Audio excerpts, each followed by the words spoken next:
I tried flying a Cessna 172 in some of the most extreme conditions on Earth in X-plane. How did it go? Let's see. Cyclone Narelle has caused massive winds and destruction in Australia last week, and before I dive into the aviation aspect of this, I just want to take a moment to acknowledge the damage, disruption, and hardship to those in the impacted areas. I wish you all safety as you deal with the aftermath of this event.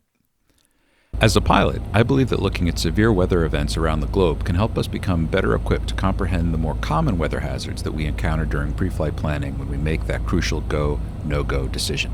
Attempting to fly simulators in conditions that would otherwise be unsafe in real life is a great way to sharpen our skills, and it's also fun. Do try this in your simulator. Don't try any of this in a real plane. Last week, during one of Narelle's multiple landfalls, I noticed the following terminal aerodrome forecast, or TAF, at the YPLM airfield, which is on the northwest coast of Western Australia. From 1800 Zulu on the 26th of March, what would have been 4 a.m. local time, we see 100-knot gusts along with strong thunderstorms and rain and 400-foot broken ceilings. Obviously, I'm not suggesting that anyone attempt to fly it to conditions like this, but just as an exercise, let's ask the question, what would it be like to try to land a Cessna 172 at YPLM under these conditions? So what are our risk factors here? First, when flying our little Skyhawk into a strong thunderstorm, we're likely to encounter severe updrafts and downdrafts sufficient to cause total loss of control, if not outright destruction of our aircraft. If we managed to get through that, we'd have to contend with damaging hail, rapid icing, and the possibility of a lightning strike. The forecast ceiling is broken at 400 feet, which is within minimums for many ILS or RNAV approaches, but operating on instruments alone definitely adds to the challenge of the situation. Plus, it's nighttime, which doesn't help. So that leaves us with winds that are variable in direction at speeds of 80 knots with gusts up to 100 knots. Since we don't have a specific wind direction that we can use to calculate our crosswind for the simulation, we need to assume that we may have up to 100 knots of direct crosswind at time. When I set up the simulation, I initially set winds at 80 knots gusting to 100 knots from 270 heading to give us pretty much a direct crosswind as we approach on runway 36, and I set turbulence to severe to best model what we are likely to encounter in this storm. At this setting, the Skyhawk exceeded max G limits and was destroyed almost immediately. So, for the sake of this exercise, I turned off the turbulence and left us with just the high winds to contend with. We also don't have a published instrument approach, so I left the visibility high enough to operate VFR for this simulation.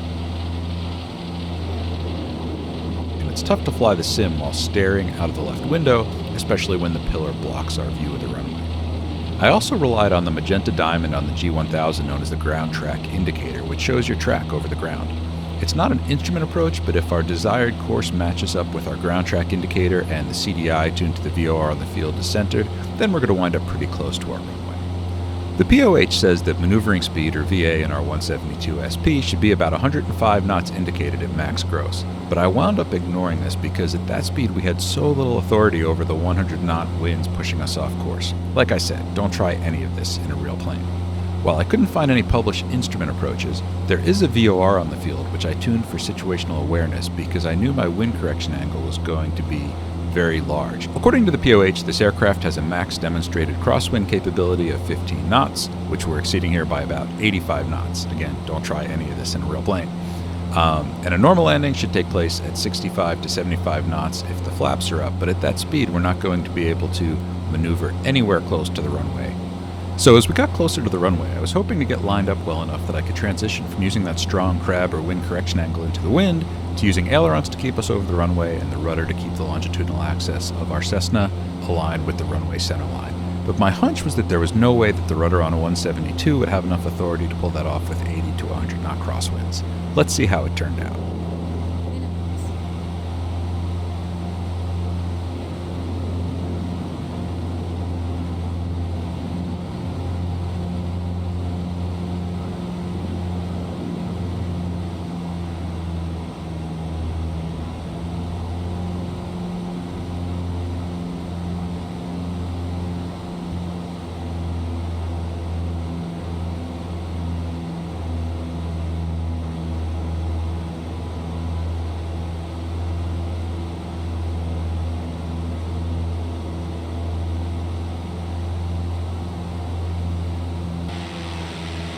Well, there you have it. Give this a try in your simulator and let me know how you did in the comments. Thanks for watching, and don't forget to subscribe for more.